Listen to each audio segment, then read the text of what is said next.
nombre del magistrado César Ochoa Cárdiz, director general del Centro de Estudios Constitucionales del Tribunal Constitucional, les damos una cordial bienvenida a esta conferencia internacional denominada ¿Qué juez en el marco del Estado constitucional? El Centro de Estudios Constitucionales es el órgano académico y de investigación del Tribunal Constitucional. Una de sus funciones principales es fomentar el conocimiento de temas constitucionales y difundir su jurisprudencia. La conferencia del día de hoy se inscribe en el marco del cumplimiento de estas funciones y lo hace además de la mano de expertos en la materia, como es el día de hoy, el doctor Perfecto Andrés Ibáñez, magistrado emérito del Tribunal Supremo de España. En España es ampliamente conocido y además el profesor Atienza le denomina el juez perfecto, haciendo un poco el juego con su nombre y creo que lleva razón. Antes de pasarle la palabra al doctor Perfecto Andrés Ibáñez, voy a presentar al magistrado Ochoa Cárdiz, quien le va a brindar unas palabras de bienvenida. Adelante, magistrado Ochoa.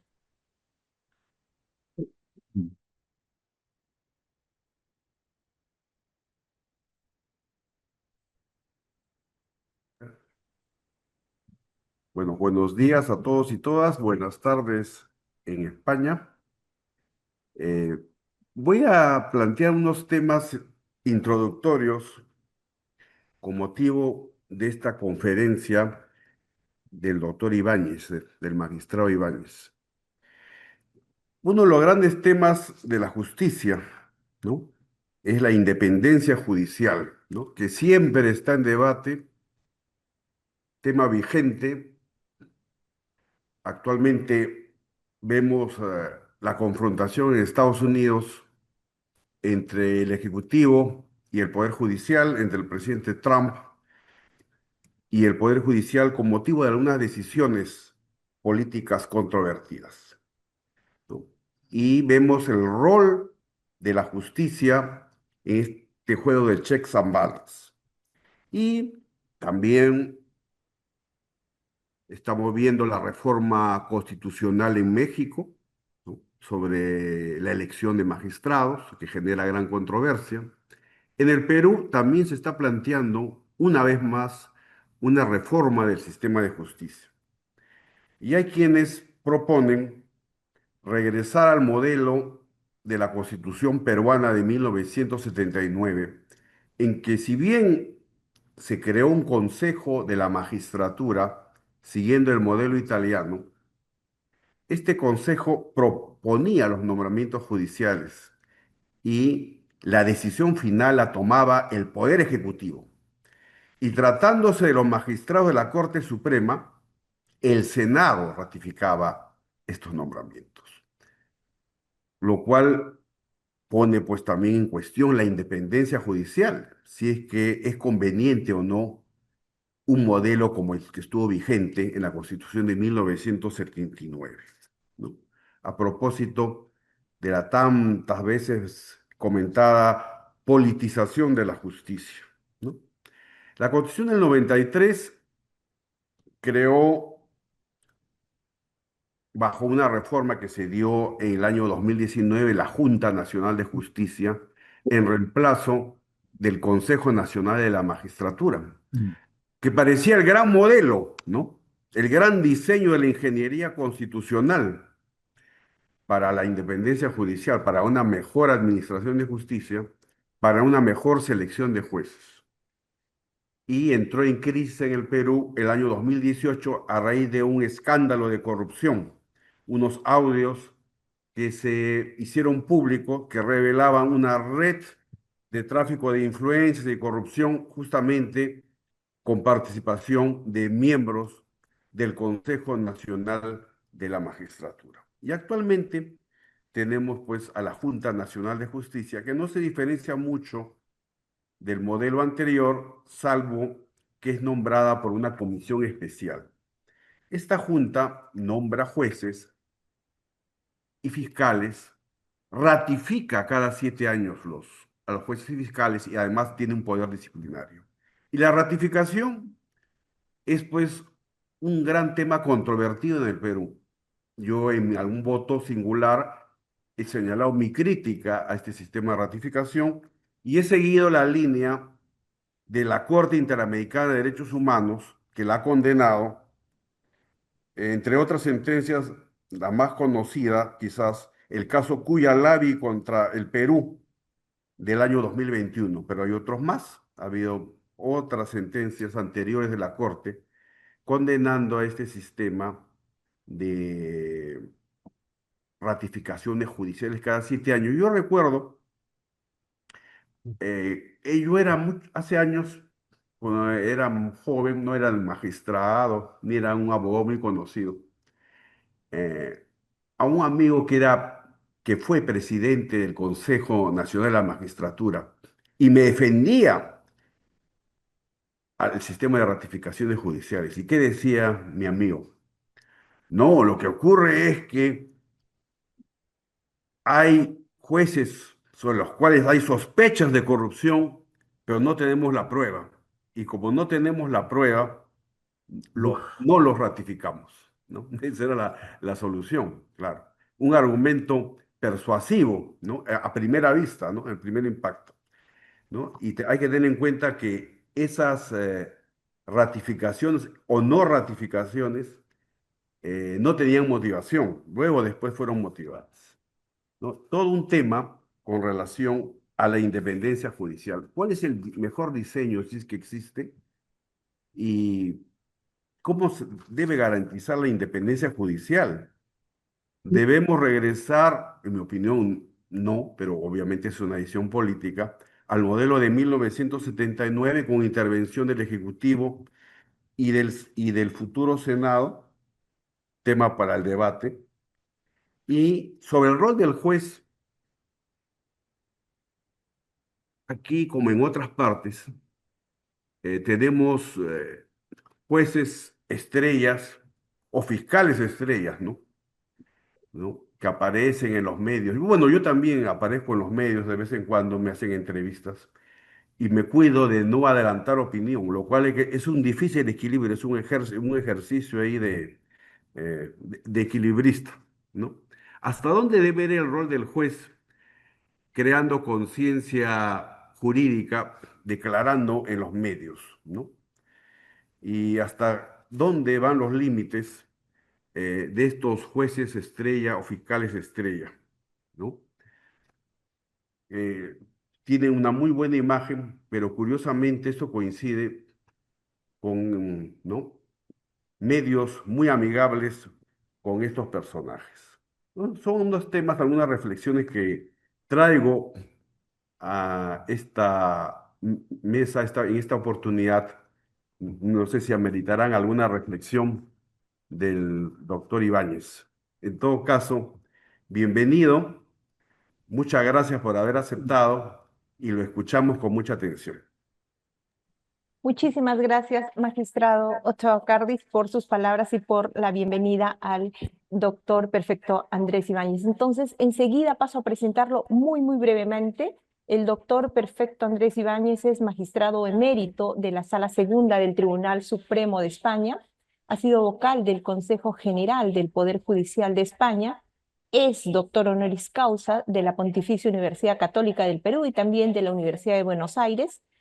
Tiene una gama de publicaciones sobre la materia de la que tratará el día de hoy, entre otras, el Poder Judicial, el papel de la jurisdicción y la experiencia jurisdiccional del Estado legislativo al Estado de Derecho, entre otras. Doctor Perfecto Andrés Ibáñez, para nosotros es un gusto tenerle en el Perú virtualmente y a la próxima semana ya también presencialmente. Esperemos que disfrute de su estancia en Perú. Adelante, por favor, le dejo en el uso de la palabra por 45 minutos. Muchas gracias. Muchas gracias a ustedes por esta invitación. Un saludo para quienes me escuchan y, en fin, espero decir algo que les resulte, si no útil, por lo menos de algún interés. Eh, Me parece que la figura del juez es una figura y una función esencialmente ambigua. Es una función de poder, por tanto, abierta al abuso, y en esto hay una larga experiencia, pero es también una función de garantía constitucional de derechos. Por tanto, función ambigua, además connotada por una natural arrogancia. Es una función de riesgo para terceros porque asocia poder a discrecionalidad, y de ahí también la histórica preocupación por sustraer al juez la capacidad de decidir. Ahí está el régimen histórico de las ordalías, el de la prueba legal, y es que el juez es una institución que da o quita la razón, lo que parecería apuntar a que podría tenerla siempre como por principio, y seguramente hay jueces que lo creen así, pero ciertamente no es tal. Lo que ocurre es que efectivamente el juez da, quita razones, pero tiene primero que cargarse de ellas en el proceso conforme a las reglas. Por eso las garantías tienen un doble carácter. Hay garantías de carácter jurídico procesal que en definitiva representan límites y aseguran derechos de las partes, y hay también una dimensión epistémica porque para decidir bien hay que conocer bien, hay que acceder a un buen conocimiento de la situación de hecho que se trata de resolver, siempre en una situación de hecho conflictiva. Este perfil dual ha estado siempre implícito en la idea de jurisdicción. Históricamente, la mejor cultura de la jurisdicción se ha nutrido de algunas aportaciones especialmente características, incluso cargadas de simbolismo. Por ejemplo, en la Inglaterra medieval, la del juez Coke, enfrentándose a Jacobo I, defendiendo las razones del derecho frente a la invasividad del poder real. Hobbes, teórico del absolutismo, reclamando del juez la condición de tercero. Montesquieu, propugnando un poder limitado por la legalidad estricta. Beccaria, queriendo un juez investigador indiferente de la verdad. Muratori, pidiendo un juez perplejo para conocer bien. El federalista, que enriquece la idea de jurisdicción poniendo de manifiesto que el discernimiento es precisamente el rasgo definidor de la función y que el juez debe ser garante de derechos incluso frente al órgano representativo de la soberanía popular. Por esta vía se llega a la construcción de un modelo ideal de formación progresiva en torno por lo menos a dos valores eje. El de independencia, que es una metagarantía, presupuesto de todas las demás, y el de imparcialidad, que para Bobbio sería un equivalente a la neutralidad del científico. Ferrajoli lo define como un saber-poder, un saber, en definitiva, que legitima las decisiones, un poder que se legitima por la calidad del saber que le precede. Pues bien, este modelo ha estado larguísimo tiempo recluido en el plano de la reflexión teórica, porque en la práctica, durante mucho tiempo, ha prevalecido el juez y el concepto de jurisdicción propios de la versión napoleónica de ambas instituciones. Una jurisdicción gobernada por un vértice político, politizado, longa mano, a través de la carrera, expresión, representación de un ministerio del Ejecutivo, y el juez, a su vez, instrumento de gobierno integrado en la administración pública. Resultado: en ese contexto, la independencia es un valor puramente ideológico que tiene por finalidad crear falsa conciencia acerca de la jurisdicción y del papel del juez.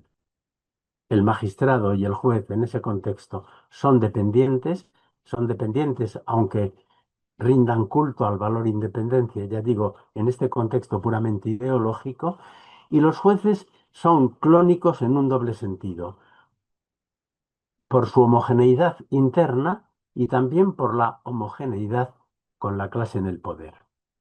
El Estado liberal decimonónico se caracteriza porque en el contexto existe una mayoría social sin presencia en el ordenamiento y en las instituciones, prácticamente sin derechos de posible ejercicio. En este contexto, la jurisdicción ejerce una función que es de garantía, pero ojo, de garantía no de los derechos de los más, sino de los intereses dominantes. Bien, en estas circunstancias históricas, el sufragio, la generalización del sufragio, provocará un cambio en el plano de la legalidad, pero esencialmente solo en el plano de la legalidad. no en la función y el papel del juez, que por el contrario será un cierto agente de desactivación de los avances producidos en materia de derechos. El juez resultado de este sistema, que es en definitiva el propio del modelo napoleónico, al fin será un juez del poder a secas, más que del derecho del poder. Del Casamayor, el conocido autor francés, dijo: no es que se hubiera vendido a los intereses dominantes, es que estos lo han fabricado a su medida.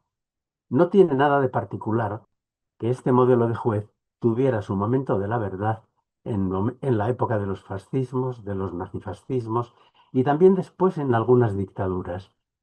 Es un juez que seguirá masivamente al Estado en su involución autoritaria allí donde se produzca. Digo, tanto en la Europa de los 30, 40, como, en definitiva, en América Latina, en experiencias tremendas que quienes me escuchan conocen mejor que yo. Ese juez seguirá, digo, masivamente al Estado en su involución autoritaria y se integrará con plena funcionalidad en las políticas criminales en acto. Parece que es algo, una predisposición que estuviera escrita en su ADN. Por experiencia de los nazifascismos, de las dictaduras, sabemos ya hoy bien que la democracia política puede enloquecer, incluso envilecerse, que la garantía política frente a estos riesgos no basta, que es imprescindible establecer límites de derechos fundamentales.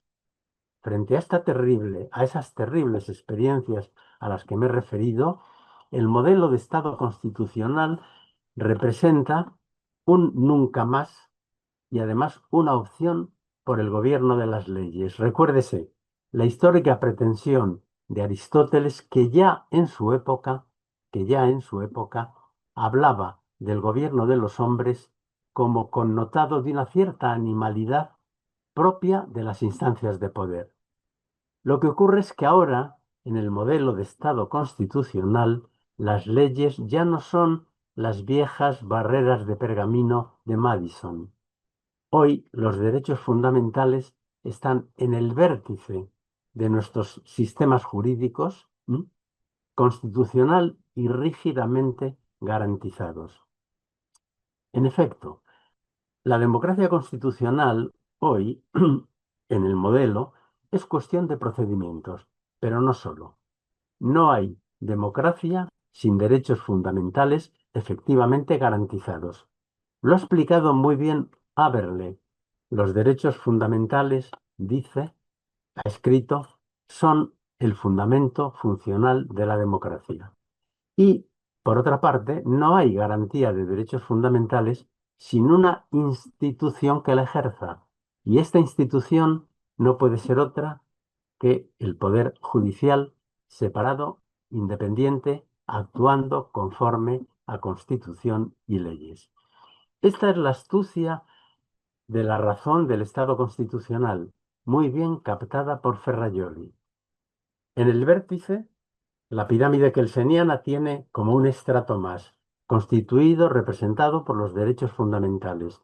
Derechos fundamentales que, al contrario de lo que sucedía con las viejas constituciones políticas, son derechos normativamente efectivos, de una efectividad práctica que puede ser más o menos intensa, pero normativamente efectivos, es decir, derechos constituidos como tales, con forma jurídica y además con pretensión de normatividad, de imperatividad. Normas inmediatamente prescriptivas que constituyen una nueva dimensión, no solo del derecho, también de la democracia. Porque ¿para qué la democracia, para qué las instituciones políticas, sino para dotar de garantía y de efectividad a los derechos?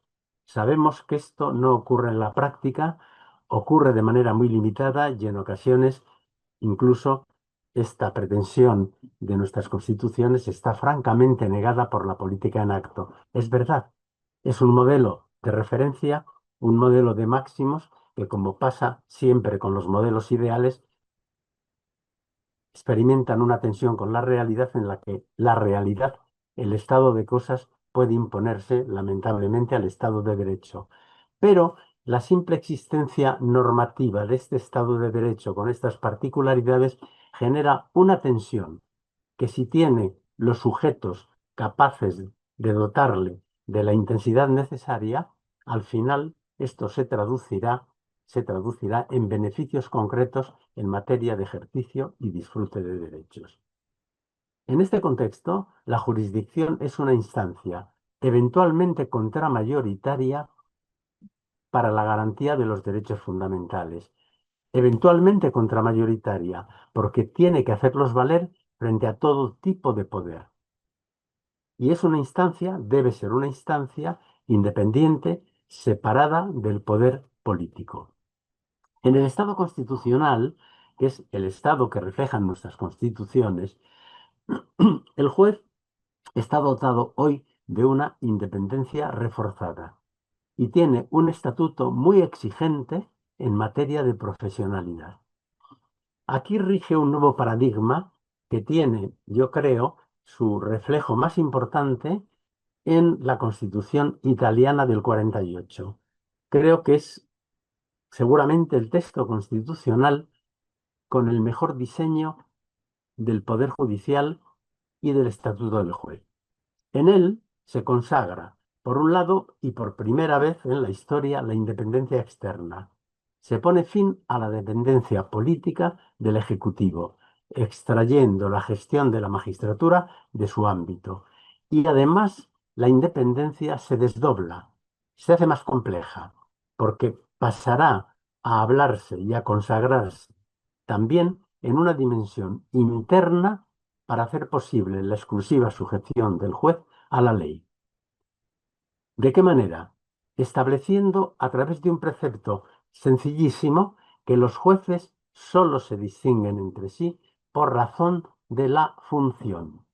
Por tanto, no cabe, no existen, no deben existir posiciones de poder de unos jueces sobre otros.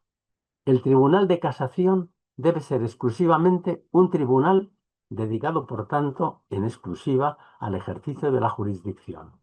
Y la gestión del estatuto judicial se ubica en un órgano ad hoc dotado de autonomía política de carácter mixto, en cuanto formado en 2/3 de sus partes por jueces y el resto por parlamentarios, por juristas de extracción parlamentaria. Pues bien, el deber ser constitucional del Poder Judicial en este modelo no admite ninguna interferencia del poder político en el ámbito jurisdiccional y ninguna jerarquía administrativa intrajurisdiccional, de tal manera que esto comporta la abolición de la articulación piramidal en carrera y la desaparición de posiciones de poder de unos jueces sobre otros. Vale la pena recordar aquí a Calamandrei con su hermosa denuncia de los peligros de la carrera y del carrerismo precisamente como el peor vicio que puede ejercer sobre los jueces, como ha ejercido una influencia nefasta. En la jurisdicción, y me parece que es una traducción de todo lo que acabo de decir, en lo que se refiere al modelo constitucional, no hay nada que gobernar. No hay nada que gobernar en sentido político. El juez no está sujeto a un status judicationis respecto de otros jueces, tampoco respecto de la política, no puede estarlo, por razón de estatuto. La jerarquía de instancias, es decir, la existencia de recursos frente a las sentencias, no exige ninguna jerarquía entre jueces.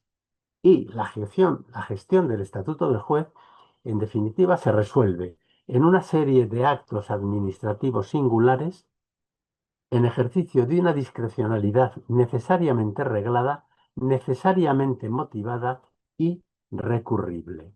En este contexto, las ratificaciones a las que ha hecho referencia el doctor, francamente, no solo no tienen encaje, sino que chocan escandalosamente con el sistema.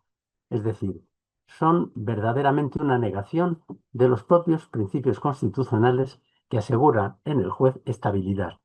Si existe alguna sospecha como la que como la que he sido referida, bien, habrá que operar con criterio jurisdiccional, que es con el que se debe operar en un Estado de Derecho en relación con cualquier sospecha de antijuridicidad.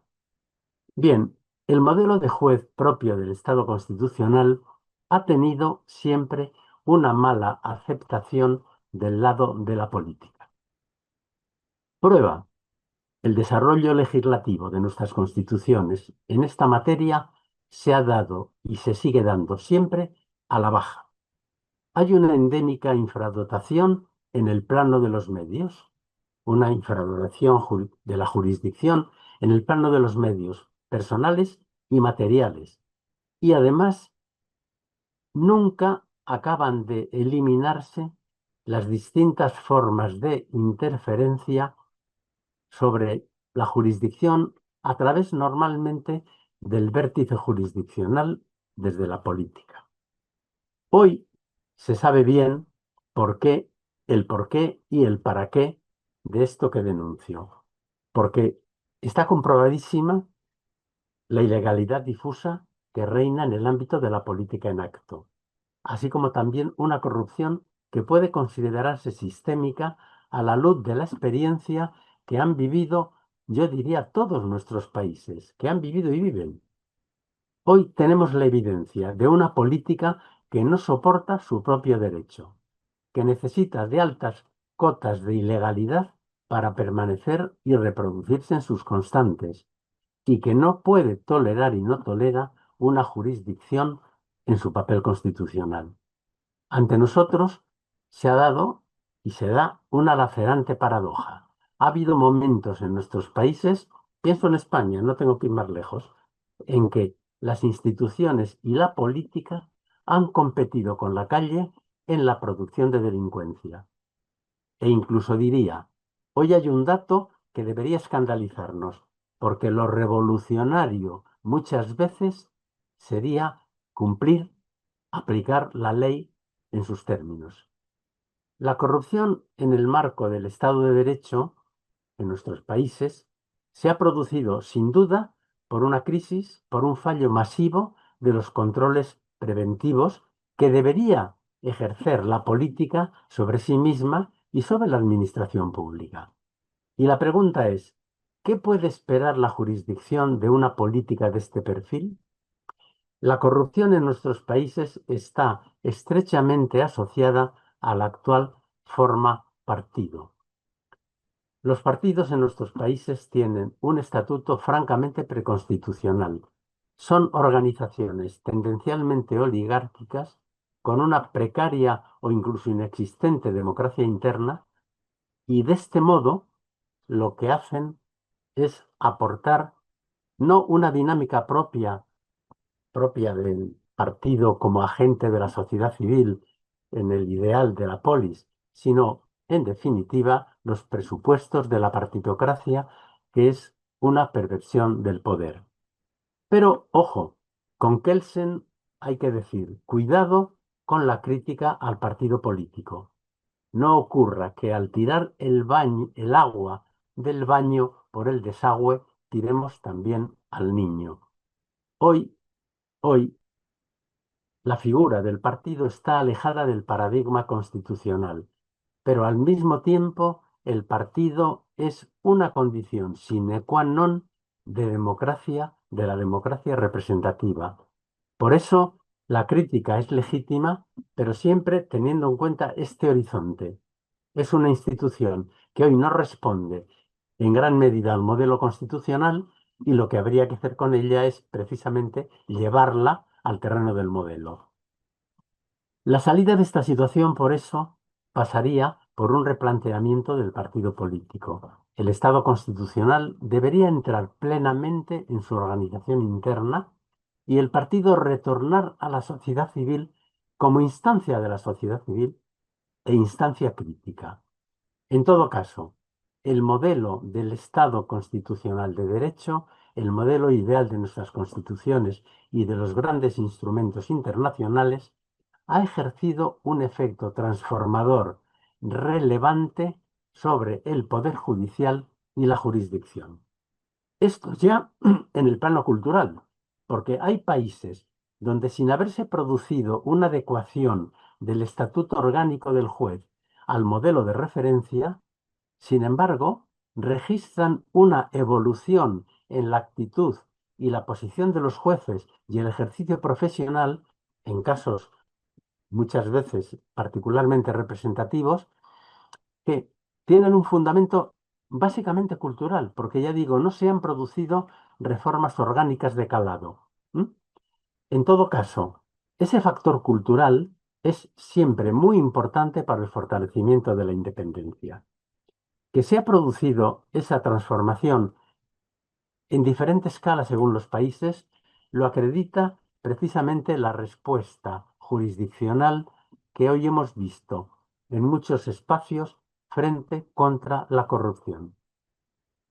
Esta respuesta ilustra, por un lado, sobre lo imprescindible de la separación de la jurisdicción, de la política, y sobre la relevancia del rol del derecho. Es claro, una jurisdicción independiente es condición sine qua non de la democracia, con cierta paradoja, porque la jurisdicción no tiene que ver directamente con el sufragio.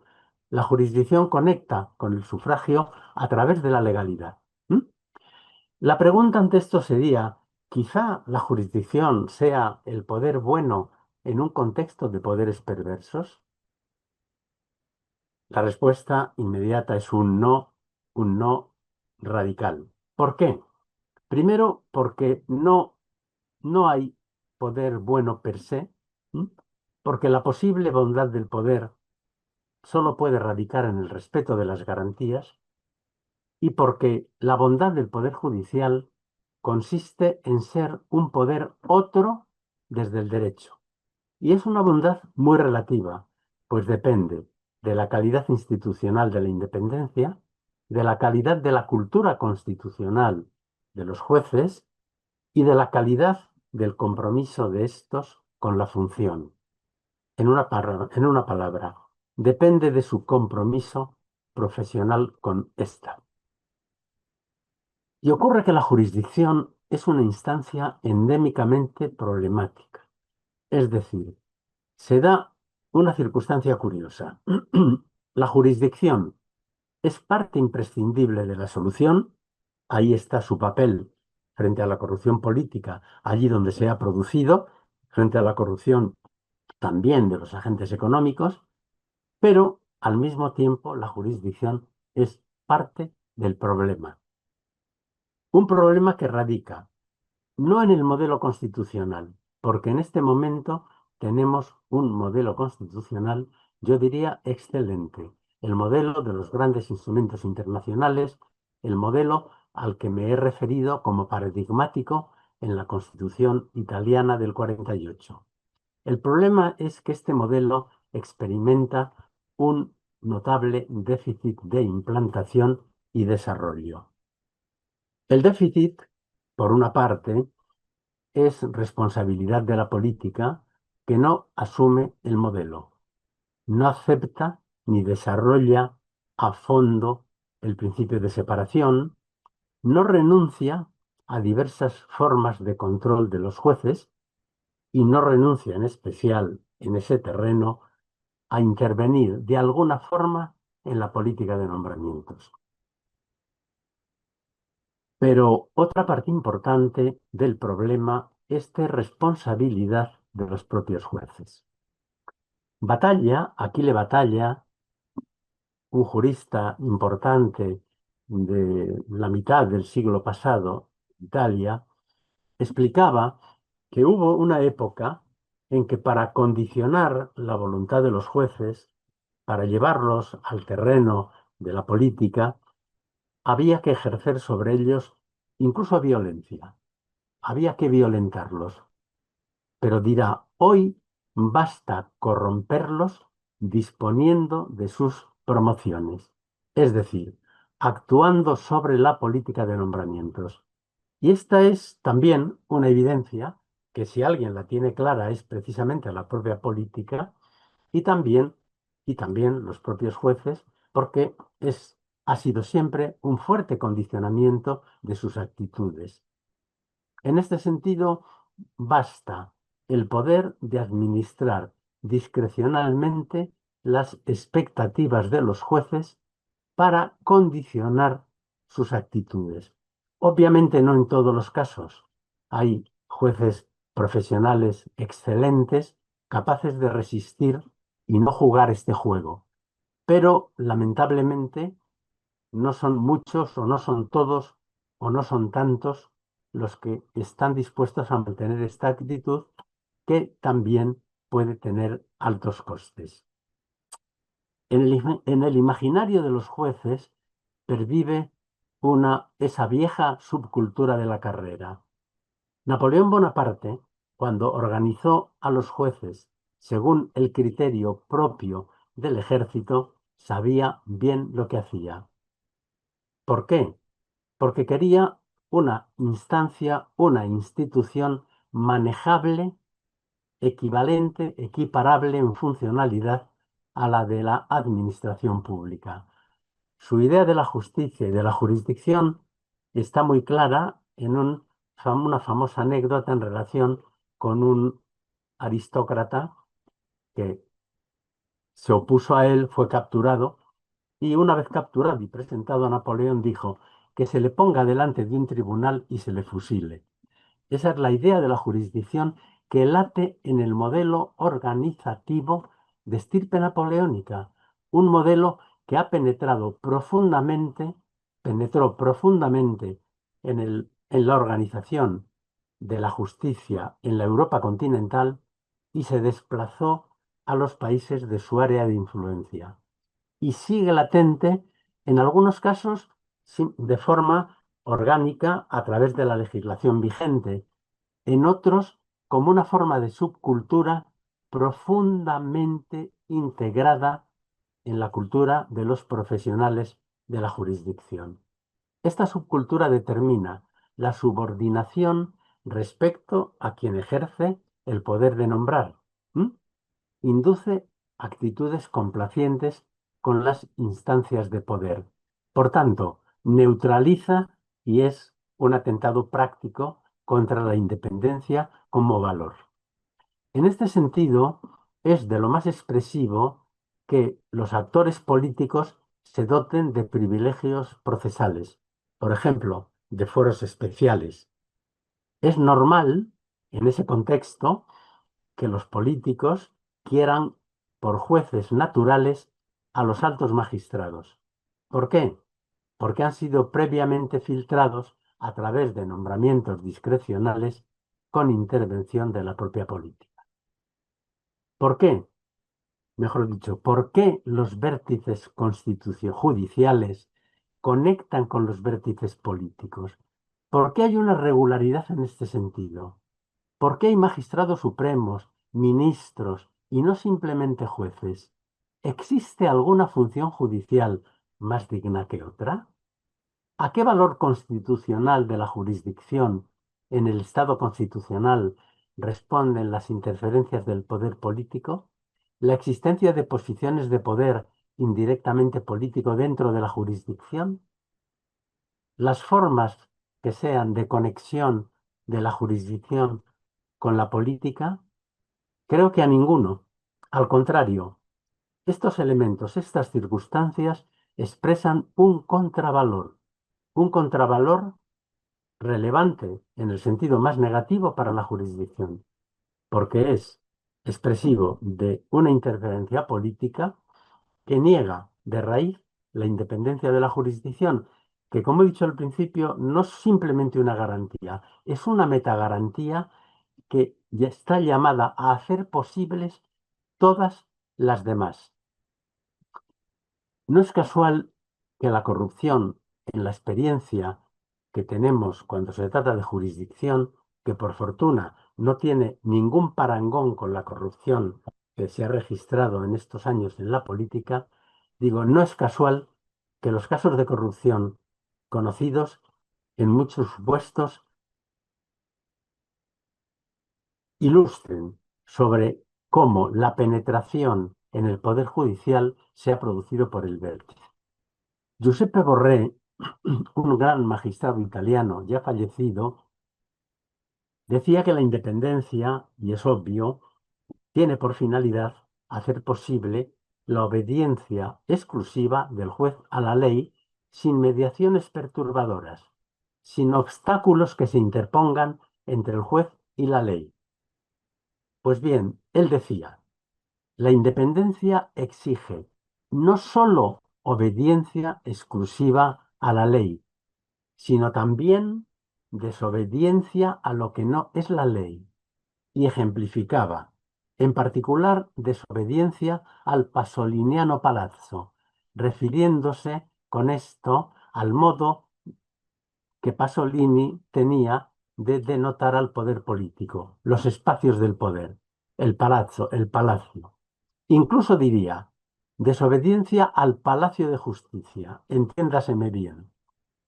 Desobediencia o incluso resistencia frente a esas formas de autoridad impropia que lo que hacen es perturbar la relación del juez con la ley, aunque provengan de autoridades judiciales, porque en la jurisdicción no debería existir otro rango, otra jerarquía que la propia del régimen de instancias, que en realidad no es jerarquía, es una forma de distribución del trabajo.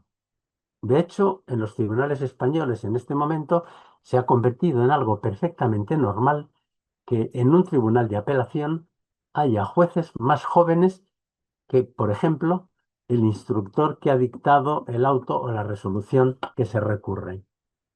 Creo que me parece que este tipo de datos son de lo más expresivo. Pues bien, he hablado de obediencia a la ley y desobediencia a lo que no es la ley. En este sentido, habría que organizar tanto la obediencia como la desobediencia. ¿Cómo se organiza la obediencia? A través de un sistema en el que el juez sea efectivamente independiente. Un sistema en el que opere la independencia externa de la jurisdicción como instancia y la independencia interna que haga del juez un sujeto sometido exclusivamente a la ley. ¿Cómo se organiza la desobediencia? La organización de la desobediencia es esencialmente cultural. Solo a través de una fuerte cultura de la jurisdicción, de una fuerte impregnación de los jueces en los valores constitucionales de la jurisdicción.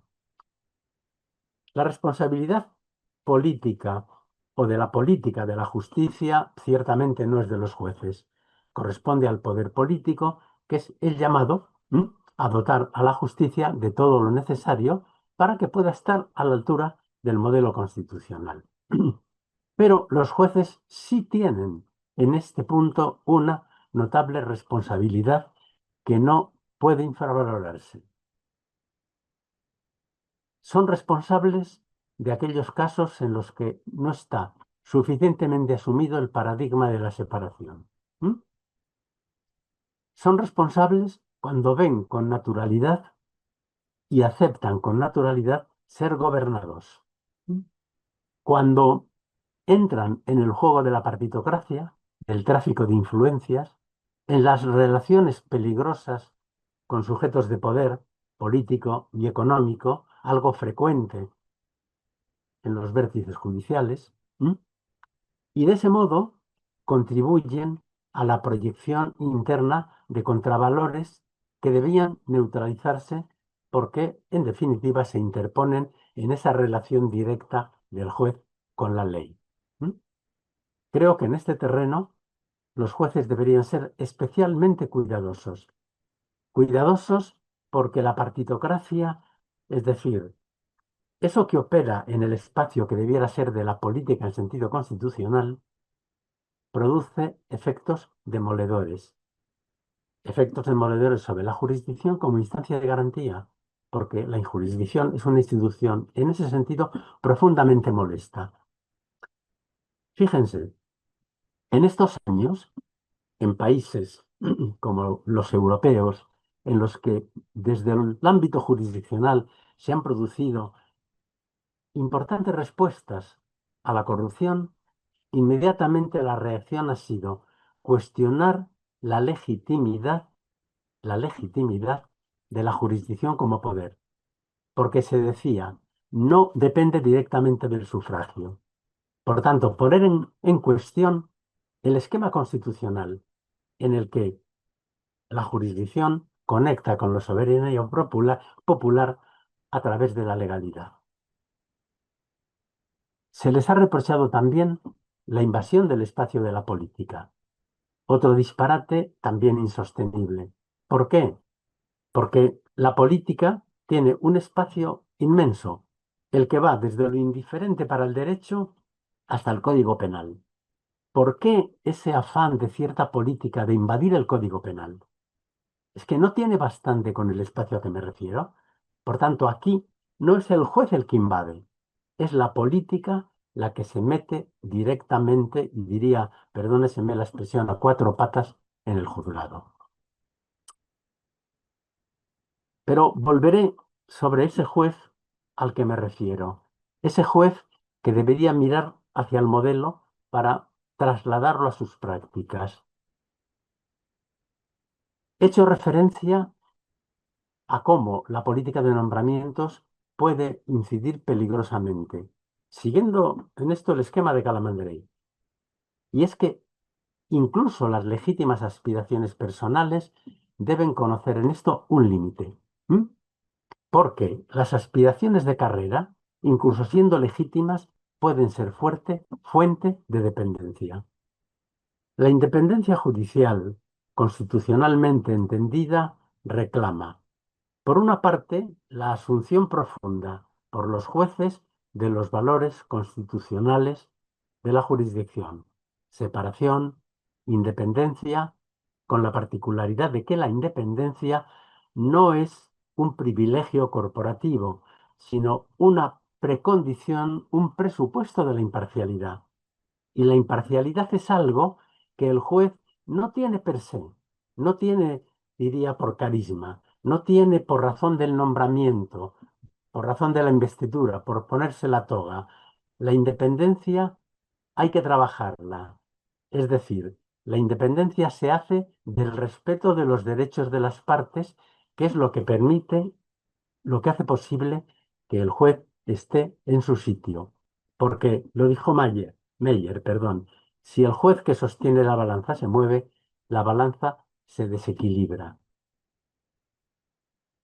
En este sentido, el respeto, la observancia de esos valores es absolutamente esencial para que la jurisdicción juegue su papel de garante, erga omnes, de los derechos fundamentales. Una función que no es fácil porque es una función contramayoritaria, una función que en algunos momentos, o quizá en muchos momentos, puede confrontar al juez con posiciones de poder incluso jurídico, pero desde luego poder fáctico.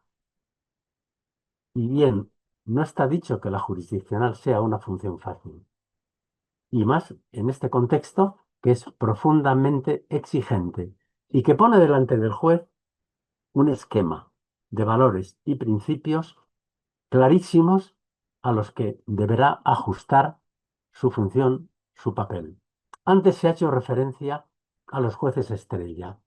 Yo creo que los jueces estrella, vamos a ver, hay un tipo de juez, pienso en Giovanni Falcone, el histórico Giovanni Falcone, que fue enormemente famoso.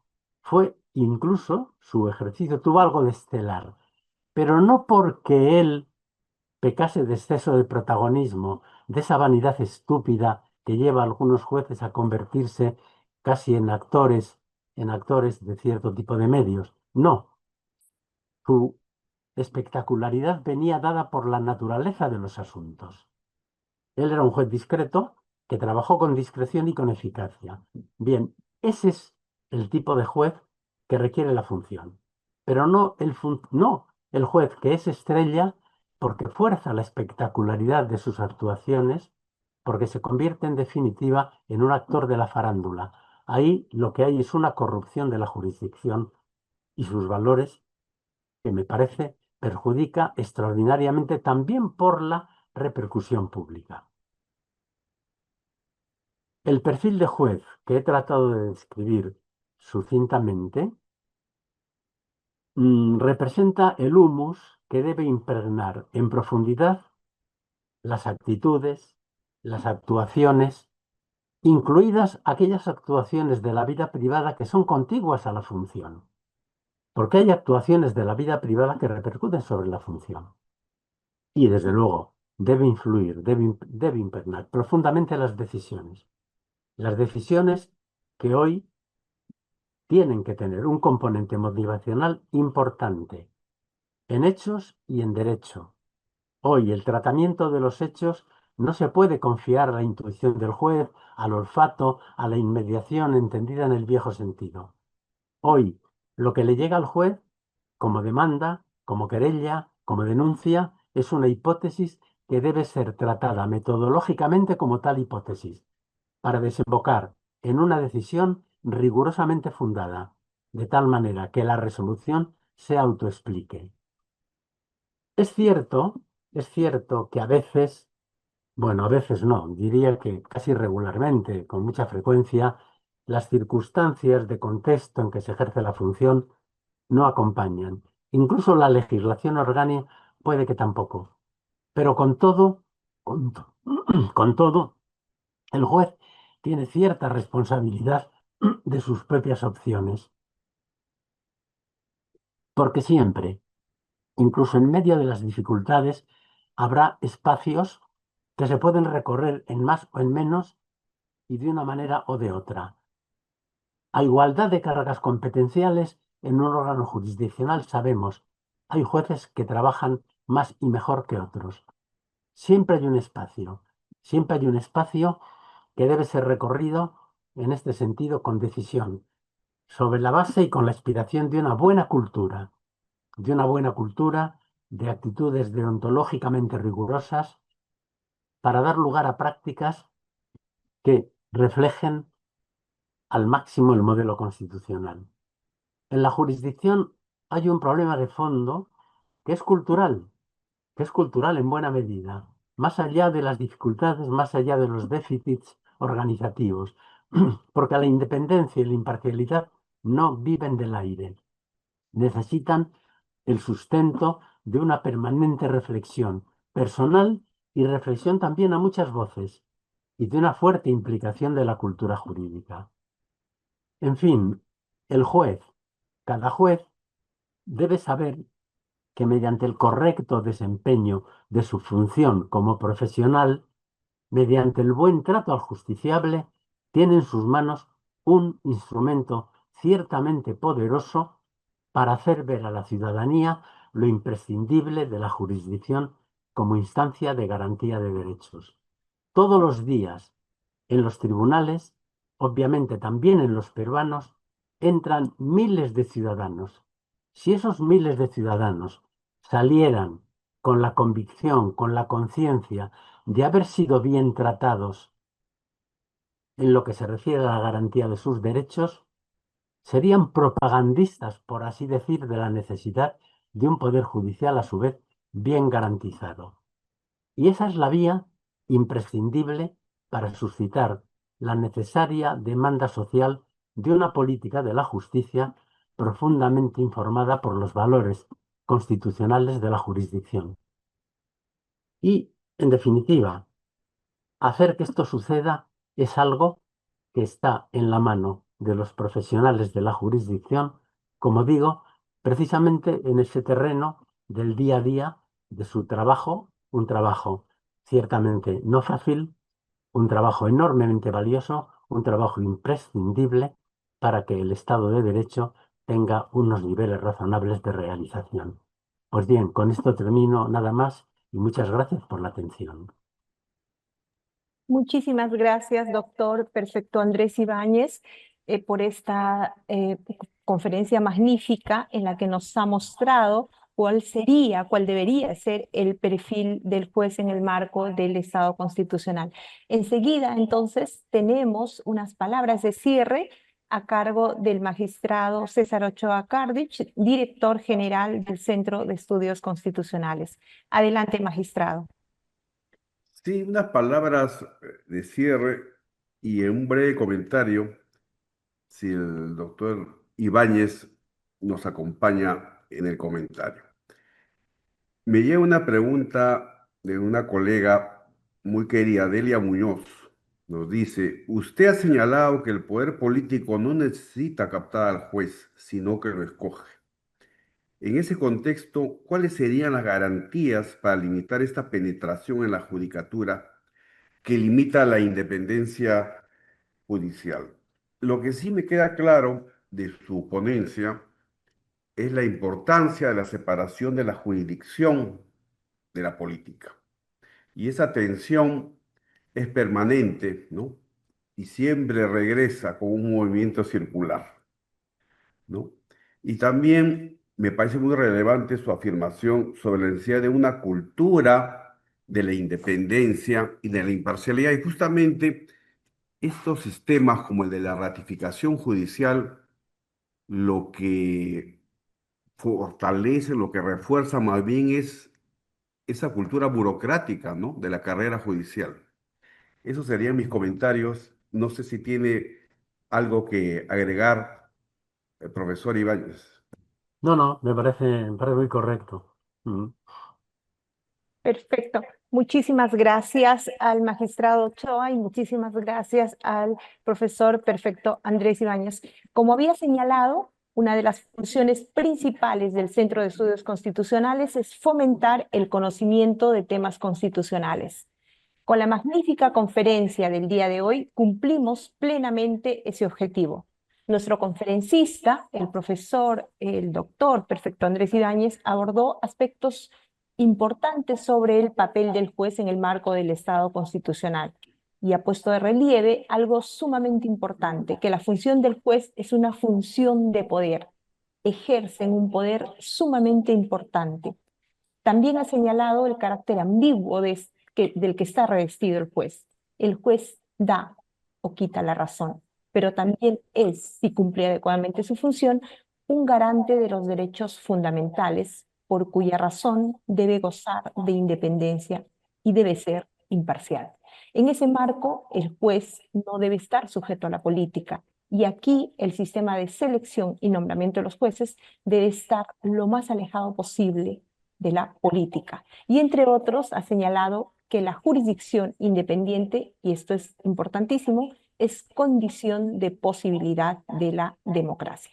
Le reiteramos nuestro agradecimiento al doctor perfecto Andrés Ibáñez por su magnífica conferencia, al magistrado César Ochoa Cardos por su tiempo y sus reflexiones, y a toda la comunidad jurídico-constitucional que nos acompaña el día de hoy, no solo desde Lima, sino desde distintas regiones del Perú y también de fuera del Perú.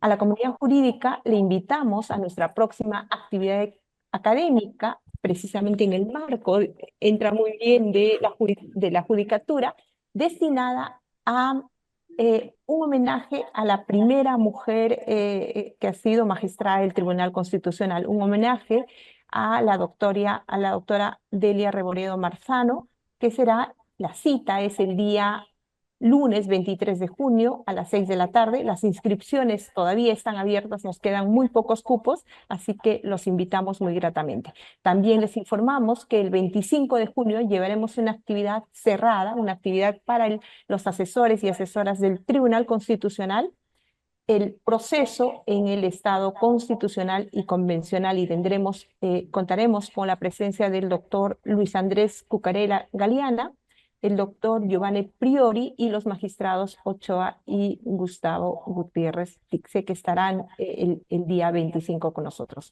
De ese modo, entonces, cerramos esta conferencia agradeciendo a todas y a todos por su presencia. Hasta una próxima actividad. Muchas gracias.